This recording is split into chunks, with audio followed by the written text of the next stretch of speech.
weaponizing the dollar. How did we weaponize a dollar? Well, that's what Rickards is saying about currency wars. So what does that mean to you, Andy? Weaponizing the dollar. It's very simple, Robert. To me, if you are the world reserve currency, you're supposed to remain neutral as it pertains to world events and the usage of the dollar. You can have your own views, but if you are the administrator of the world reserve currency, as it pertains to who can and who cannot use the dollar, really, in my opinion, should not be up to anyone for that matter, especially the people that are administrating the currency, because what it does is it creates favorites in the minds of many, and it also creates anxiety. And it by kicking Russia out of SWIFT, by saying to them, you can no longer use the SWIFT system, which is the oxygen needed in order for money to transfer around the globe. And worse yet, sanctioning and, in essence, confiscating their assets, using them to rebuild the Ukraine. We have created an environment where instead of just being the administrators in an impartial manner of the world reserve currency, now we are telling the world who can and who cannot use it. And I think that has created the incentive for many, many other countries around the world to strongly consider breaking free from the Western system and taking a look at what the BRICS have to offer. Weaponizing the dollar means when the dollar was a reserve currency, it was supposed to be as good as gold. That goes back to 1944, the Bretton Woods Agreement. So it's supposed to be neutral, like just gold. And that's what the reserve currency of the world meant. And since we were supposed to be neutral, everybody's supposed to be able to trade back and forth using the dollars. And this is what Jim Rickards was talking about in currency wars. Correct. He says they're going to start using money to fight wars now. That's right. And so it's all coming true, but the average person with their head up their butt can't see it coming. You know, they're still wondering who's going to win the Super Bowl next year. And it's important, but anyway, you know, I mean, they cannot see what's coming. So they're weaponizing the dollar. They use it against Russia. They try to crush Russia's economy. Correct.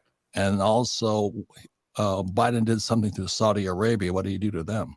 Well, he alienated them. He told them that we were going green. And as a result, on top of signing a contract, as we've talked about, a military agreement with Russia, they have joined the BRICS. Saudi Arabia joined Russia. The reason that's important, because what Andy talks about in 1974, the U.S. dollar became the petrodollar. Since the dollar was no longer backed by gold, because Nixon took the dollar off the gold standard in 81. Next, they made the dollar backed by oil. That's why it's called the petrodollar. That was 74, I believe. Is that correct? That's correct. That's correct. And it was the protection of the Saudi kingdom that, by extension, gave the dollar its hegemony. You protect us, and OPEC and the rest of us, or Saudi Arabia and the rest of the OPEC community, will value and price oil exclusively in dollars. We promised Saudi Arabia, the U.S. did, that we would protect them. And so what happened when Biden comes to office, he pisses off the Saudis. They weaponize the dollar against Russia. And Saudi Arabia finally says, well, we're going to fight you then. They joined Russia's side. And that's this whole coalition called BRICS, Brazil, Russia, India, China, South Africa, and possibly Japan and Mexico joining them. So there's a war going on using money. Am I fairly Absolutely, 100%. And not only using money, I think pushing away the one entity, that being Saudi Arabia, that gives the dollar its unique standing on the globe, telling them that we don't need them anymore. We are going green. By 2030, we're going to start making strong strides in going green. And so we are pushing them away from wanting to continue to price oil in dollars. I mean, there's no way. I mean, you can talk about oil, and you can talk about air, you can talk about coal, you can talk about solar, but we're still going to be using oil for quite a while yet, because oil's, you know, I have my degree is an ocean transportation minor in oil from Kings Point Merchant Academy. And what we were taught at the academy was that civilization runs on energy. And when Biden made energy so expensive and weaponized the dollar. This is all in less than 4 years.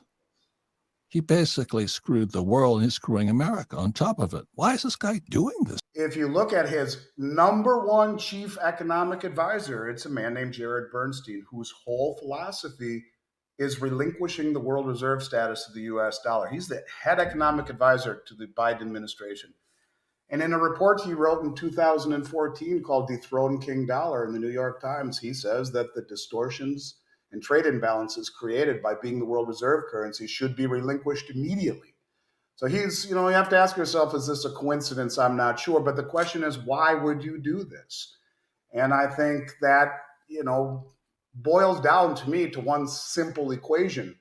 According to the 2022 balance sheet of the United States government, the assets that we have are $5 trillion. That's it, $5 trillion, of which 42.3% of the assets that the United States government holds, 42%, is student debt. And on top of that, we have 151 trillion in liabilities. Student debt went through the roof. Now it's our biggest asset. It's our biggest asset. I mean, we're bleeding the pockets of our students. 41% of the assets of the land of the free represents 41% of all the assets of this country is on the backs of our children. And that's 5 trillion in assets backing 151 trillion in liabilities. And so the question becomes, how do you pay that off? It's not possible. And, you made a comment earlier about it being Saudi Arabia's fault, but there was a time when they kept saying inflation was Putin's fault. But from where I come from and what I've studied in Austrian economics tells me that every time you see inflation throughout history, it's an increase in the money supply. And that's exactly what we have done over the last several years, printed more money than in the history of the country preceding it, creating these problems, these distortions. The question is, how do you ever print yourself out? How do you get out of 151 trillion in debt with 5 trillion in assets? Andy, once again, how long is a trillion seconds? 31,688 years ago. Say 31,680. You got Neanderthals walking the plains of Europe a trillion seconds ago, and we are 151 trillion in debt. Yes, dollars. And so the question becomes, going back to this reset, how much of this is intended when the top economic advisor to the administration advocates this? And the two things that you could do if you wanted to lose the reserve status, the only two things you need to do: push Saudi Arabia away, weaponize the dollar, make everyone think, are we next? If we don't fall in line with what they want, are they going to take our stuff? Wait, Andy, that's like a bank. You have a house and says, guess what? We're going to pull your loan. And suddenly said, and you're going to lose your house now. That's that's kind of the meaning of weaponizing the dollar. And I'd like to add one other piece to that. What do people say backs the dollar's value? Forget about oil. It's the full faith and credit in the US system. Well, in terms of credit, we are insolvent and broke. We're $145 trillion in the hole compared to assets versus liabilities. And in terms of faith, I'll just simply say, how many people trust this country just simply upon looking at the way justice is perhaps not equally distributed, just looking at our current and previous administration, without even going down that hole? The world notices this. And, there are a lot of people who have come to this country seeking a better life, largely because they believe that you have a justice system that looks at everyone equally and opportunities for success. And I think that really, when you talk about trust, and you talk about trust of the West versus what the BRICS are trying to do, I'll just simply say this. If Jim Rickards is right, and I believe he is, I've been saying it for 3 years, and they issue a gold-backed currency and use the distributed ledger technology that the Chinese have mastered over 4 or 5 years with their digital yuan. Distributed ledger technology is also known as blockchain. That's right.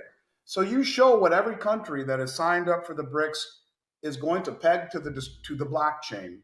And if you do it right and have it audited by independent auditors, you now have trust. And in other words, trust is not in our past. It's not in our words. It's not in any of this. Trust in terms of the BRICS, maybe people don't trust China and Russia so much, but trust is gold and immutability of a blockchain. And if you have it independently audited, you immediately have gained a large portion of the world's trust in a system that is sorely lacking trust these days when we look westward to us.